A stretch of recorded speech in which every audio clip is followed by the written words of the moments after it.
மகத்தானவன் மனிதானே மகத்தானவன் மனிதானே மகத்தானவன். நண்பர்கள் அனைவருக்கும் வணக்கம். பதிவுக்கு போகிறதுக்கு முன்னாடி இது வரைக்கும் நம்ம சேனல் சப்ஸ்கிரைப் பண்ணலைன்னா சப்ஸ்கிரைப் பண்ணி சப்போர்ட் பண்ணுங்க.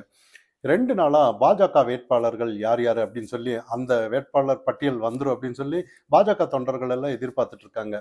இப்போ பட்டியல் எல்லாம் ரெடி ஆயிடுச்சு. நிதின் நபீன் அவர்கள் ஒப்புதல் கொடுக்கணும் அப்படின்னு டெல்லிக்கு போயிருக்கு. அப்புறம் மோடி அவர்கள் 3ஆம் தேதி வருவார், முக்கியமான ஒரு ஆலோசனை கூட்டம் இருக்கு, அதில் எல்லாம் சொல்லுவாங்கன்ற மாதிரி சில செய்திகள்.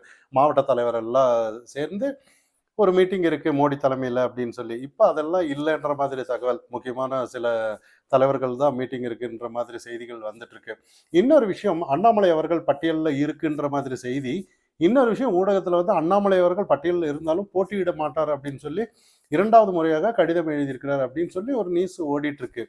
இதெல்லாம் விட முக்கியமான ஒரு விஷயம் என்னன்னா, இப்போ கோயம்புத்தூர்ல வந்து, அதாவது பாஜகவுக்கு ஒரே ஒரு தொகுதி தான். அண்ணாமலை அவர்கள் சிங்கநல்லூர், சூலூர், இந்த இடம்லாம் கவுண்டப்பாளையம், கோவை தெற்கு, இதெல்லாம் வந்து இல்லை அப்படின்ற ஒரு தகவல். இப்போ அங்க நிற்கிற அதிமுக வேட்பாளர்கள் வந்து அண்ணாமலை வீடு தேடி போயிருக்காங்க. காரணம் என்னன்னா, ஒரு பயம் வந்திருக்குன்னு தான் நம்ம கவனிக்கணும். ஏன்னா அண்ணாமலை ஆதரவாளர்கள் தான் அந்த இடத்துல எல்லாம் இருக்காங்களே ஒழிய, அண்ணாமலை சப்போஸ் நிக்கலைன்னா அதிமுக அந்த இடத்துல தோல்விங்கிறது தான் நினைச்சிருக்காங்க போல இருக்கு. அதனாலதான், இல்லைன்னா வீடு தேடி போய் ஆதரவு கேட்கறதுங்கிறது ஒரு உண்மையிலேயே அண்ணாமலைக்கு உண்மையா ஒரு கெத்துன்னு தான் நம்ம கவனிக்கணும். இன்னொரு விஷயம் என்னன்னா, இந்த பட்டியல் எல்லாமே அண்ணாமலை அவர்களுக்கு திருப்தி இல்லை அப்படிங்கிறது ஊர்ஜிதம் ஆயிருக்குங்கிறது. இன்னொரு விஷயம், அண்ணாமலை அவர்கள் வந்து, நான் வந்து என்ன பண்ணாலும் சரி பிரச்சாரத்துக்கு வருவேன், எனக்கு கடைசி அந்த 23ஆம் தேதி அந்த தேர்தல் நாளில் கூட பூத் கமிட்டியில் கூட நாங்கள் வந்து வேலை செய்கிறதுக்கு ரெடின்ற மாதிரி தான் சொல்கிறாரே ஒழிய, ஒரு பயம் எல்லாருக்கும் வந்துட்டு இருக்குன்னு தான் நம்ம கவனிக்கணும். இன்னொரு விஷயம் என்னன்னா, இங்கே நிறைய விஷயங்கள் வந்து ஒரு திமுக வந்து திசை மாத்திட்டு இருக்கு இன்னைக்கு.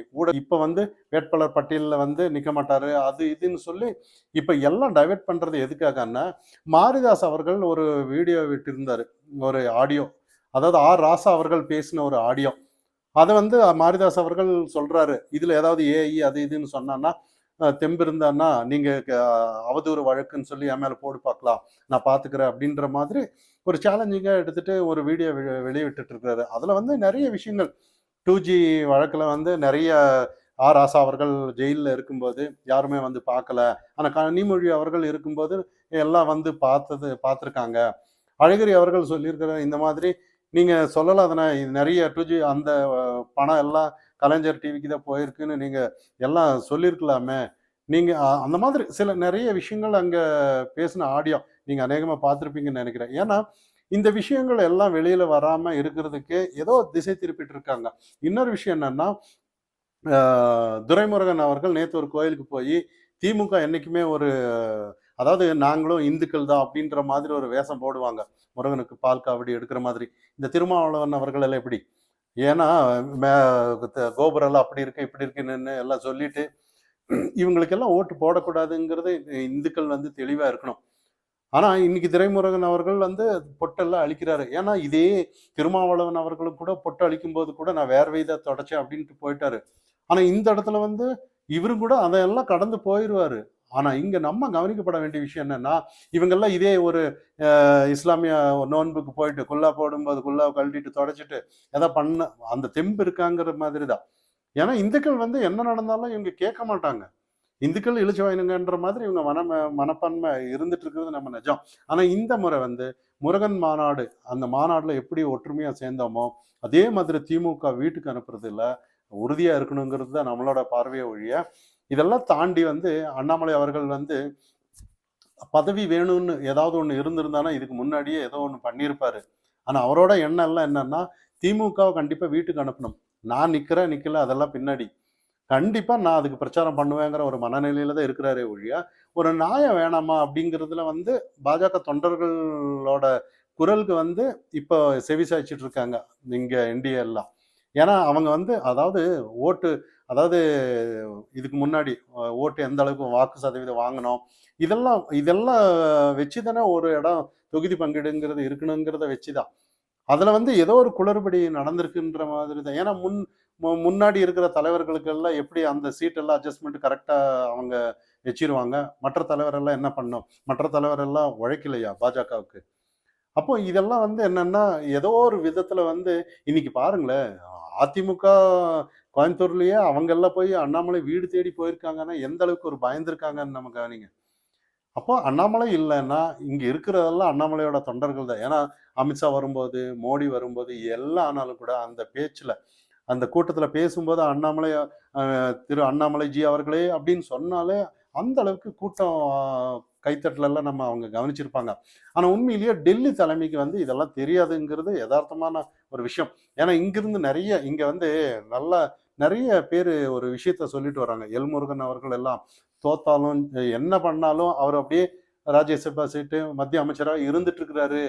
எப்படி அது முடியுது? அப்படிங்கிற ஒரு விஷயம் தான் இன்னைக்கு ஆச்சரியமா இருக்கு. ஏன்னா, என்ன அப்படி பண்ணிட்டாரு கட்சிக்காகன்ற மாதிரி. அப்படி என்ன தொண்டர்கள் இங்க இருக்கு?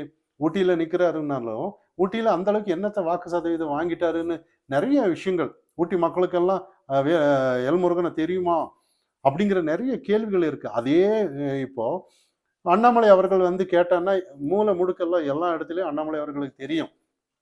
ஆனா, ஏதோ ஒரு விஷயம் வந்து இவங்கள அண்ணாமலைய ஒதுக்குறது ஏதோ ஒண்ணு நடந்திருக்கு. அதனால தான் இந்த ஒரு பயம் இருந்துட்டு இருக்கு.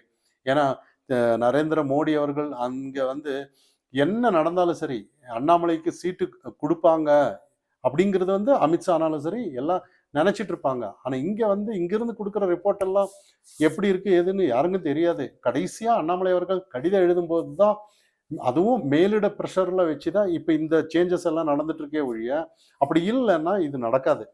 அண்ணாமலை ஆதரவாளர்கள் வந்து இன்னைக்கு வந்து அ எங்க எந்த இடத்துல வேணும்னாலும் அண்ணாமலை எங்க குரல் கொடுத்தாலும் ஓட்டு போடுவாங்க. அதே அண்ணாமலைக்கு ஏதாவது ஒரு எதிரான ஒரு விஷயம் நடந்திருக்குன்னு சொன்னானா, அது கண்டிப்பா பேக் ஃபயர் ஆகுங்கிறது எதார்த்தமான நம்ம புரிஞ்சுக்க வேண்டிய விஷயம். அது வந்து இன்னைக்கு வந்து அதிமுக விரும்புமா அப்படின்னு கேட்டோம்னா, கண்டிப்பா விரும்பாதுன்னு தான் நம்ம கவனிக்கணும். ஏன்னா, இன்னைக்கு வந்து தேர்தல் கணிப்பு அது இதுன்னு சொல்லிட்டு திமுகவுக்கு ஆதரவா நெறைய ரிப்போர்ட் விட்டுட்டு இருக்காங்க. இதெல்லாம் பொய்ன்னு தான் நம்ம கவனிக்கணும்.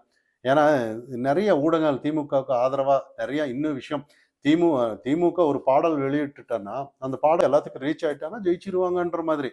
ஏன்னா, திமுக இன்னைக்கு கூட ஒரு நாடகம், ஒரு கம்பெனி மாதிரி தான் நடந்துட்டு இருக்கு. ஏன்னா, சட்ட ஒழுங்கு பிரச்சனை, அது இது. இப்போ நெறைய விஷயங்கள் ஆரம்பத்துல இருந்து என்னோட பதிவு நீங்க பார்த்திருந்தா தெரிஞ்சிருக்கும். எதிர்க்கட்சி அங்க யாருமே செயல்படல இருந்த. இதே முன்னாள் மாநில தலைவர் அண்ணாமலை இருக்கும்போது, எந்த அளவுக்கு விரல விட்டு ஆட்டுனாரு. ஆனா இப்போ எல்லாமே கூட்டணி. இன்னைக்கு கூட கூட்டணியில வந்து அதாவது யார் நிக்கணும், நிக்கக்கூடாது. இந்த பிரச்சனை தான் இங்க ஓடிட்டு இருக்கே ஒழிய, ஒரு எதிர்க்கட்சியா ஏதாவது ஒண்ணு மக்களோட மக்களா நின்னு, ஏதாவது ஒண்ணு பண்ற மாதிரி ஐடியா இருக்கான்னா, எதுவுமே இல்ல. விஜய் அவர்கள் ஏதாவது ஒரு மாற்று கட்சின்னு வந்தாலும் கூட, அவரும் அதே ஒரு ஸ்கிரிப்ட் படம் மாதிரி தான் இங்க வந்து 2 டயலாக் பேசிட்டு போயிட்டே இருப்பாரு. திமுக பத்தி குறை சொல்றது வந்து யாருமே அதாவது திமுக குறை சொன்னான்னா எல்லாம் திமுக தானே அப்படின்ற மாதிரி மனநிலை ஆயிருச்சு. ஏன்னா, அது ஒரு பழக்கப்பட்டுருச்சு இங்க. ஆனா இதெல்லாம் தாண்டி மக்கள் அதையும் அ அதுக்கு எதிரா நின்னு ஏதாவது ஒண்ணு பண்ணுவாங்கங்கிறது நம்ம சொல்ல முடியாது.